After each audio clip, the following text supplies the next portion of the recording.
Halo netizen, sekarang kita ada Toyota Alphard yang versi importir umum ya. Kan yang selama ini udah kita review itu dia yang versi ATPM, jadi yang dibawa sama PT Toyota Astra Motor. Kalau ini yang versi IU, dan ini yang spek SC package ya, yang bermesin 2500 cc. Mobilnya lagi ada di Auto Trade, bursa mobil Sunter. Nanti untuk kontak personnya bisa lihat di description di bawah aja ya. Oke, yuk langsung kita masuk aja. Untuk kunci dia seperti ini, jadi udah pakai smart key yang sebetulnya tombolnya juga mirip-mirip kayak di Alphard ATPM ya. Ada tombol lock unlock, terus ini ada tombol set, sama ada buat buka power sliding door kiri kanan dan buka bagasi elektrik. Ini juga sudah ada akses keyless entry, jadi cukup sentuh handle bagian dalam untuk membuka, dan untuk kunci tinggal sentuh guratan ini aja untuk mengunci, dan untuk membuka tadi tinggal sentuh handle bagian dalamnya. Nah, untuk di bagian dalam yang paling kelihatan di mobil ini adalah interiornya dia hitam. Jadi biasanya kalau di Alphard yang versi ATPM yang tipe G ya, maksudnya yang selevel ini kan kira-kira tipe G lah ya, itu kan dia warna interiornya dia beige ya, warna yang terang. Kalau yang ini dia warna hitam yang gelap, jadi kayak interiornya Velfire versi ATPM. Jadi lumayan beda ya. Dan kulit ini juga berasanya kayak sedikit lebih halus dibandingin yang versi ATPM. Nggak tahu sih ini kulitnya sama atau enggak, tapi untuk pengaturannya dia sama, dia elektrik, bisa naik turun. Dan ini depannya juga bisa dinaikin, bisa diturunin. Dan ada recliner juga, pasti bisa diubah rebahannya. Dan dia juga sudah ada memory seat 3 slot di bagian pengemudi. Oke, yuk langsung kita masuk aja. Nah, sekarang kita sudah berada di dalam Toyota Alphard SC package, dan langsung kita injek rem dan tekan start stop engine button yang sebelah kanan ini untuk menyalakan mesinnya. Nah, oke, mesin sudah menyala, dan yuk kita tutup dulu. Oke, seperti biasa kita akan bahas dari setirnya. Untuk setirnya juga dia sebetulnya sama ya, jadi sama-sama udah pakai setir kulit, dan nggak cuma kulit, dia juga ada wood panelnya di bagian atas ini, itu wood panel, sama di bagian bawah sini ada wood panel warna hitam gelap. Untuk pengaturannya sendiri dia udah bisa tilt teleskopik, jadi sama, masih manual juga. Di bagian sebelah kiri ini ada tombol untuk pengaturan audio buat ganti track, naikin volume, mode, voice command, angkat tutup telepon. Yang sebelah kanan ini untuk ngatur MID ya, dan ada adaptive cruise control juga, jadi sama seperti di Alphard yang ATPM, dia udah bisa ngatur jarak antara mobil di depannya. Dia juga sudah ada lane departure alert atau lane departure assist ya. Di bagian belakang setir ini ada tuas untuk lampu, dia sudah auto headlights, dan fog lamp switch-nya ada di situ. Di bagian sebelah kiri ini ada tuas wiper, dia sudah auto wiper, dan ada wiper belakang intermittent. Di balik sini juga ada tombol untuk ganti mode trip ya, sama ada tombol untuk ganti brightness panel instrumen. Dan di bagian instrumen cluster yang paling kelihatan ini adalah jarumnya warna merah, padahal ini mobil yang bukan sporty ya. Jadi kalau di Alphard yang ATPM itu dia jarumnya warna ice blue atau warna kayak kebiru-biruan yang mirip-mirip di sini. Kalau di Alphard yang versi EU ini dia warnanya merah sekaligus, di sini juga ada aksen merah. Tuh, ada aksen merahnya. Jadi Alphard Racing kali ya ini. Di sebelah kiri itu ada tachometer, di bawahnya ada temperatur mesin, ada fuel gauge, dan ada speedometer analognya. Di bagian MID juga itu informasinya ada banyak, itu ada temperatur udara luar, current fuel consumption, average fuel consumption, range, kilometer apa namanya tuh, average fuel consumption, average speed, ada eco indikator, speedometer digital, dan ada ini kosong. Geser ke kanan tadi ini untuk informasi lane departure assist. Dan ada buat ini juga, dia ada adaptive cruise control, yaitu radar cruise aktif, please pay attention to other vehicles. Sayangnya kalau di Toyota itu dia nggak bisa sampai full stop ya si adaptive cruise controlnya, jadi kalau udah di bawah 20 km per jam dia akan otomatis mati. Di bagian sini juga ada settingan untuk lane centeringnya, steering assist, sensitivity, sway warning, sway sensitivity buat settingan tadi ya, lane keep assist-nya, dan ada parking assist ini untuk sensor parkir lah ya, matiin aja dari sini. PKSB, parking support brake, dan ada PCS, pre collision system, kayak rem otomatisnya gitu, dan ada blind spot monitoring juga yang nanti akan ada indikatornya di bagian spion situ kalau misalnya ada mobil di titik buta kita. Ada RSA juga, ini apa ya, ini juga gue kurang tahu nih RSA ini. Access speed, oh dia bisa ini, dia bisa baca kecepatan maksimal. Jadi kalau misalnya ada rambu yang nandain kalau kecepatan maksimal, kayak di tol kan dia ada rambu yang 100 terus ada dilingkarin merah ya, ini juga bisa ketahuan nih, dia ada tuh road sign assist. Wow, keren juga. Ada nano E vehicle setting tadi untuk settingan blind spot monitoring. Terus ada TMN, ini TMN apa ya, notice timing. Oh mungkin ini kalau di lagi di lampu merah, kita lagi teralihkan, misalnya kayak kita lagi di lampu merah terus kita nguting-nguting head unit, biasanya dia ada bunyi yang buat ngingetin kita kalau udah waktunya jalan, karena dia bisa ngebaca mobil depan itu udah jalan, nanti dia kayak ada bunyi beep gitu loh. Di periode 2 MyV ini juga ada, dan ada settingan buat bunyi-bunyian power sliding door sama volumenya, dan ada meter setting segala macem. Ini ya mirip-mirip kayak di Alphard TPM juga, dan balik ke MID. Jadi ada beberapa fitur tambahan ya di MID-nya. Lanjut ke kanan, di sebelah sini ada ventilasi AC bisa dibuka tutup, ada cup holder di bagian sini yang ini modelnya tuh kayak pelan gitu covernya. Start stop engine button tadi di sini, ada auto high beam. Terus ini untuk matiin power door, jadi power sliding door sama bagasi elektriknya itu bisa dimatiin dari sini. Dan ada ini nih, ini ada pemanas setir. Jadi kalau kita di musim dingin gitu ya kan, ini kan langsung dari Jepang ya, jadi dia tuh ada kayak pemanasnya gitu. Tadi gue udah nyobain, kayak berasa anget tuh di bagian sini. Nah ini udah mulai nih, jadi cepet banget ya tuh. Ini udah berasa anget. Di bagian kanan sih belum terlalu, tapi di sini tuh ini langsung anget nih. Nih di daerah-daerah sini tuh langsung berasa hangat, yang berguna banget kalau lagi di musim dingin. Di bagian bawahnya itu ada kayak storage kecil dan ada card holder. Untuk pedal juga masih model gantung, sama ada ini juga ya, footrest di bagian kiri, dan ada pad plastiknya. Ini bahkan karpet ini aja masih bahasa Jepang tuh ya. Mungkin ada yang ngerti artinya apa, bisa komen di bawah. Ada tuas pembuka kap mesin dan ada tuas pembuka tangki juga. Di bagian sini juga ada airbag untuk lutut pengemudi. Untuk di door trim ini juga soft touch sama seperti di dashboard. Ada wood panel sama ada list satin silver gini. Door handle-nya chrome. Ada pengaturan spion dan ada auto folding power mirror ya. Jadi bisa dilipat secara otomatis pas kita ngunci. Itu juga bisa dilipat. Ada central lock. Ada window lock sekaligus mengunci moonroofnya juga atau sunroof, dan ada all auto power window di sini. Ada door pocket dengan cup holder, ada lampu di bagian pintu bawah, sama ada speakernya juga. Dan by the way, untuk speakernya sendiri dia udah pakai 17 speaker ya dari Martin Roland. Nanti kita lihat subwoofernya di belakang. Ada side curtain airbag di bagian pilar A, ini juga ada grab handle.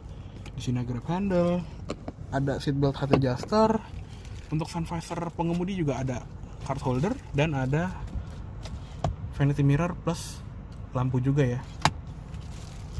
Di spion tengah ini juga sama kayak si Alphard yang versi ATPM, dia bisa berubah dari kaca seperti ini menjadi layar ya tuh. Jadi ada layar yang di belakang mobil, biar kalau kita ngelihat ke belakang itu nggak kehalangan sama kepala penumpang di belakang atau barang-barang yang lagi penuh, itu bisa tereliminasi dengan baik. Ada lampu baca kanan kiri di sini, terus ada penyalain semua lampu. Yang ini untuk ngikut pintu, automat kacamata, dan ini untuk membuka power sliding door kanan kiri.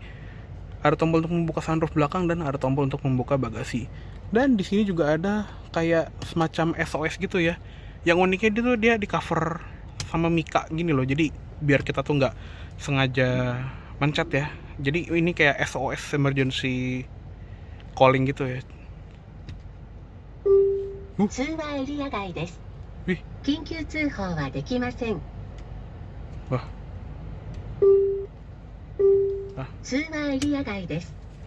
緊急通報はできません。 mbak-mbaknya marah karena kita nggak kecelakaan tapi kita mencet. Ya udah, di atasnya ada sunroof yang khas Alphard, dia bisa dibuka covernya tapi dia cuma bisa di mode ventilasi gini aja, nggak bisa dibuka kacanya, cuma bisa di sunroof belakang aja. Sama fasa kiri itu juga sama, ada vanity mirror sama ada lampunya, tapi dia nggak ada card holder. Terus headrestnya juga ini bisa di adjustable, dan khasnya Alphard juga dia ada jok penumpang depan yang bisa di maju mundurin dari sebagian sini ya. Kalau misalnya ada Pak Bos di belakang mau legroom yang lebih, ini bisa diatur dengan mudah dari sini.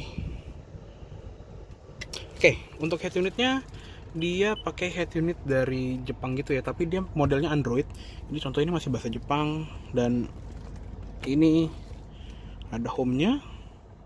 Mungkin kalau di Jepang sana itu juga kayak head unit aftermarket gitu ya. Di sini ada APK installer, terus ada car setting, ada banyak ya. Ada radar setting.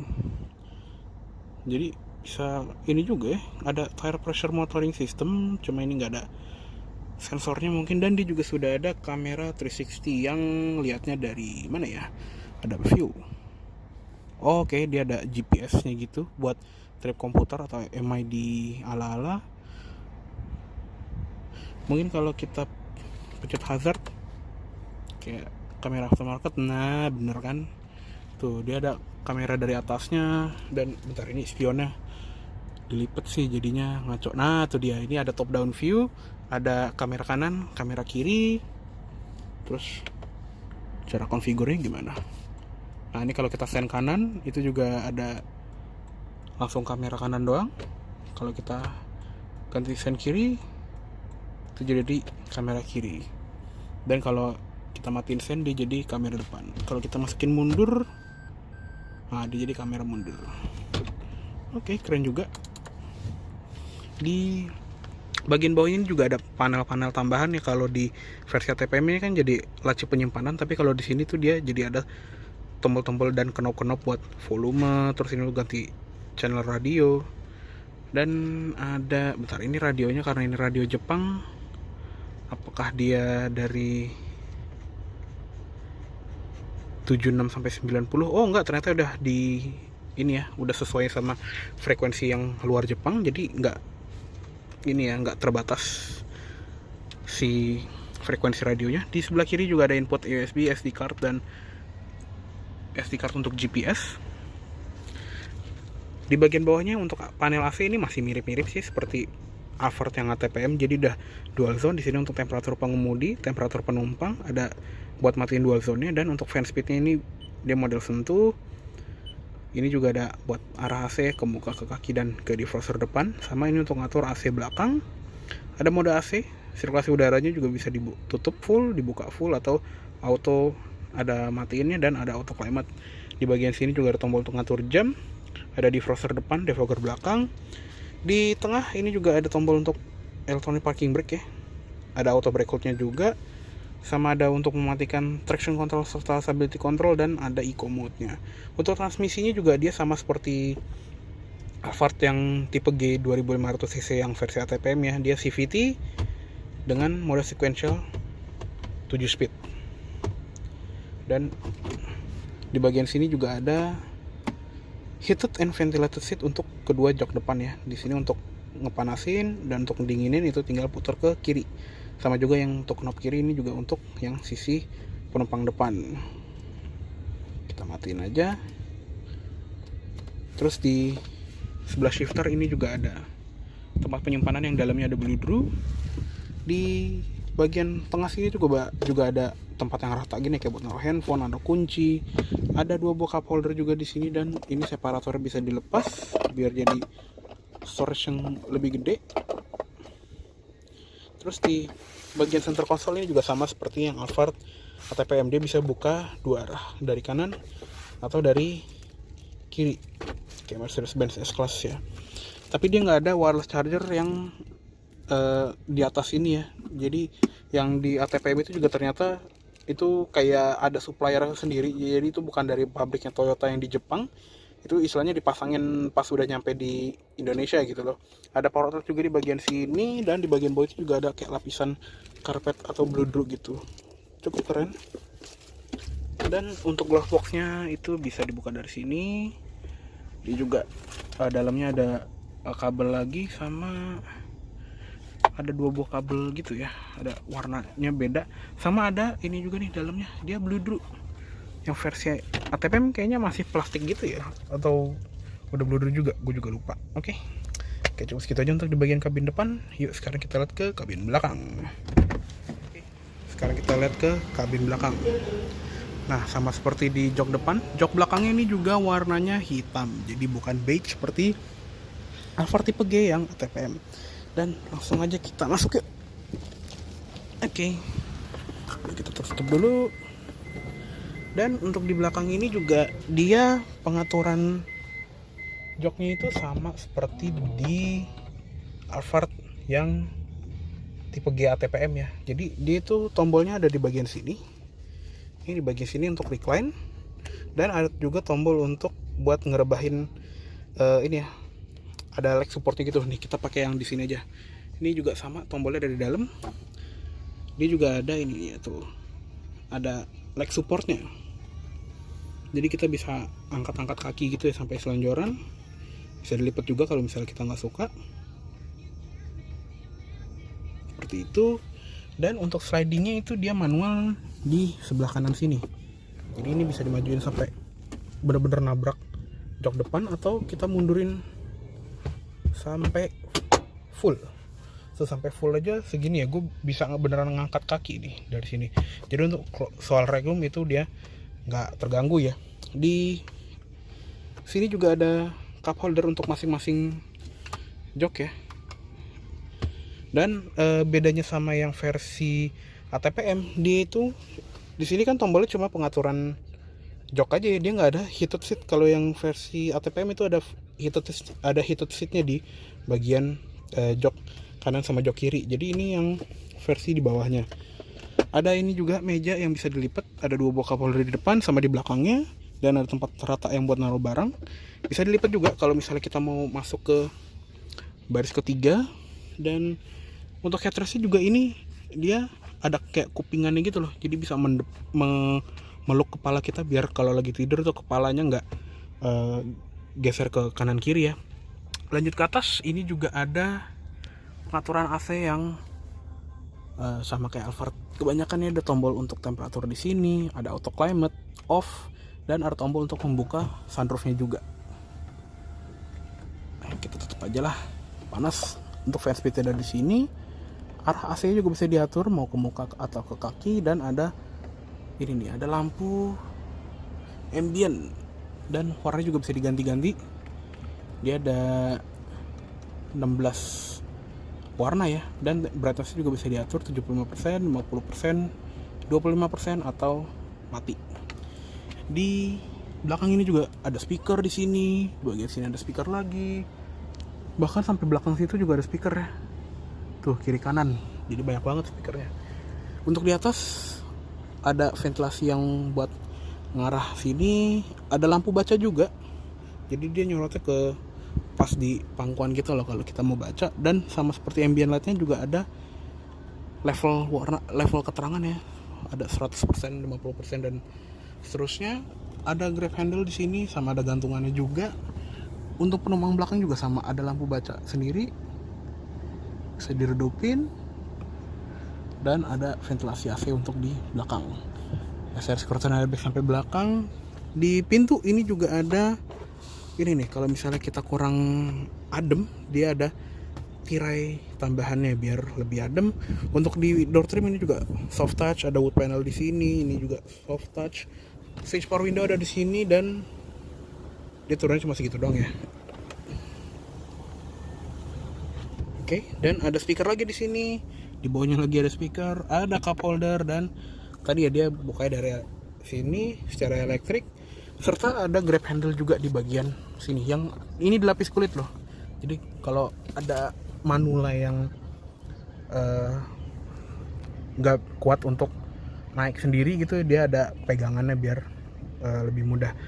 Untuk di belakang jok ini juga ada grab handle-nya lagi, jadi banyak banget pegangannya. Ada seat back pocket, di tengah sini juga ada storage kecil, dan ini yang lebih gede tuh, bisa jadi storage yang gede banget. Oke, cukup segitu aja untuk di bagian kabin belakang dari Toyota Alphard SC package ini. Yuk sekarang kita lihat ke eksteriornya. Oke, sekarang kita lihat ke ruang mesinnya ya. Nah, untuk mesinnya sendiri juga ini sama seperti di Alphard yang tipe G, yaitu 2500 cc 4 silinder dengan kode 2AR FE. Tenaganya itu juga sekitar 180-an PS dan torsinya itu sekitar 240-an Nm.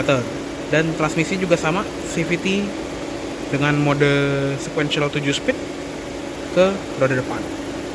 Oke, untuk ruang mesin sih segitu aja. Dia juga rapi dan kap mesinnya juga kecil banget. Nah, untuk secara eksterior juga dia beda ya dibandingin yang versi Alphard ATPM. Dia bempernya sedikit lebih sporty sih ya, mirip-mirip kayak bempernya Velfire, walaupun kayak secara grill tengah itu dia memang mirip, kayak dari tengah itu kayak ada chrome garis ke kanan, ada chrome garis ke kiri, dan ada logo Alphard yang ditutupin akrilik ya, karena di belakangnya itu ada radar untuk dynamic cruise control. Di bagian tengah sini juga ada kamera ya, karena tadi dia ada pakai kamera 360. Untuk sensor parkir di depan juga ada 4 titik. Dan untuk bempernya nih kelihatan nih, tuh dia kayak ada lekukan yang turun banget ke bawah. Mungkin untuk perbandingan ini yang versi ATPM. Nah, kelihatan kan bedanya tuh lumayan gitu loh. Jadi selain interior, eksteriornya juga beda. Untuk lampunya sendiri ini juga mirip-mirip ya, dia sudah full LED. Untuk sennya juga dia modelnya sequential. Di bagian sini tuh ada LED DRL yang sekaligus jadi lampu senja. Dan untuk lampunya itu juga dia triple projector, 1, 2, 3. Untuk high beamnya ada di sini. Dan high beamnya juga tadi udah pakai auto high beam ya. Sebetulnya bukan 3 proyektor sih, tapi di sini ada proyektor lagi. Ini ada 4 ya proyektornya. Yang ini tuh berfungsi sebagai cornering lights. Jadi pas kita belok ke kanan itu dia akan nyala, yang sebelah kanan. Kita belok ke kiri, yang sebelah kiri nanti akan nyala. Fog lampnya juga LED. Untuk di velg ini juga motifnya sama seperti yang versi ATPM, yang modelnya multispoke. Ini dia bannya pakai Toyo Trendpath R30 ukuran 235/50 R18. Rem depan belakang itu juga sudah pakai disc brake. Di samping itu juga ada window line yang di bagian bawah untuk di bagian depan, terus di bagian belakang itu dia ada di atas. Spion juga udah pakai warna yang hitam sama chrome, ada lampu sen LED-nya juga, dan di bagian bawah tadi ada kamera 360-nya ya. Handle tadi chrome, depan belakang, dan khasnya Alphard juga dia rel power sliding door itu dia ngumpet di bagian garis antara bodi dan kaca ya, jadi kelihatannya tuh seamless kayak nggak ada relnya. Untuk lampu belakang ini juga sama, dia udah model full LED yang keren. Di bagian sini juga ada 3 titik untuk lampu rem, dan untuk sennya juga ada model yang sequential. Ada lampu mundur di sini, itu juga udah LED. Begitu juga yang di sisi kiri. Di bawah ada emblem Alphard dan ada garnish plat nomor yang warnanya chrome gede gini. Jadi ini bisa buat ngaca tuh. Dan karena ini yang versi importir umum, dia selalu ada ini ya, stiker emisi dari Jepang yang sekarang ngetren banget untuk kalangan modifikator yang OEM look ya, apalagi yang JDM look itu juga pasti masang stiker emisi kayak gitu. Untuk di atas ini ada high mount stop lamp di spoilernya yang lumayan gede, serta di bagian sini itu juga ada wipernya ya, khasnya Alphard dari generasi kedua kan, dia wipernya itu dia ngumpet di balik spoiler. Untuk di atas juga ada antena di situ dan ada kamera lagi di belakang. Dan untuk bagasi, kalau misalnya kita buka dari sini itu dia manual. Tapi kalau misalnya kita buka dari tombol yang di atas sana atau kita ada buka dari remote, itu dia bukanya elektrik. Dan ini bagasi kalau misalnya jok baris ketiga itunya tegak, jadi masih lumayan bisa buat anak koper ya. Dan ini juga masih bisa di adjust lagi nih, ini bisa maju mundurin. Ini yang paling mundur segini, coba ini kita bikin paling mundur semua. Nah memang sih jadi abis ya.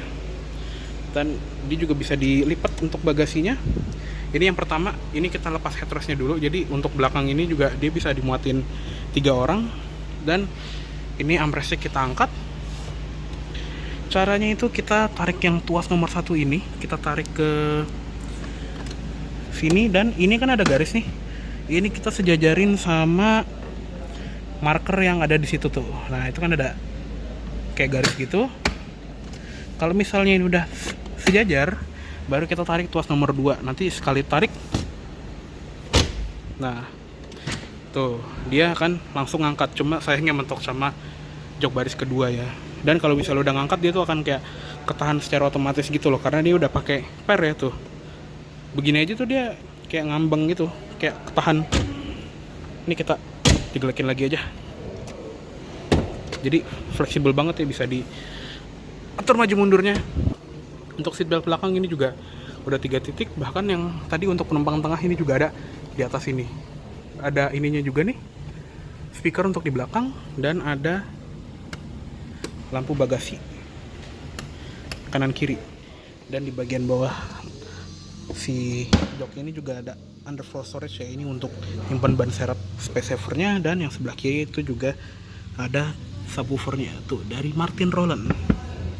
Dan ya kurang lebih seperti itu untuk bagasinya. Jadi nggak beda jauh sama yang versi ATPM ya. Untuk nutupnya juga tinggal pencet dari sini aja. Oke, cukup segitu dulu untuk review dari Toyota Alphard SC Package tahun 2020 kali ini. Mohon maaf apabila ada salah kata-kata dalam penyampaian review. Dan tadi ya, mobil ini lagi ada di Auto Trade Bursa Otomotif Sunter. Nanti untuk kontak personnya bisa lihat di description di bawah aja ya. Oke, terima kasih banyak telah menonton. Sampai jumpa di video selanjutnya.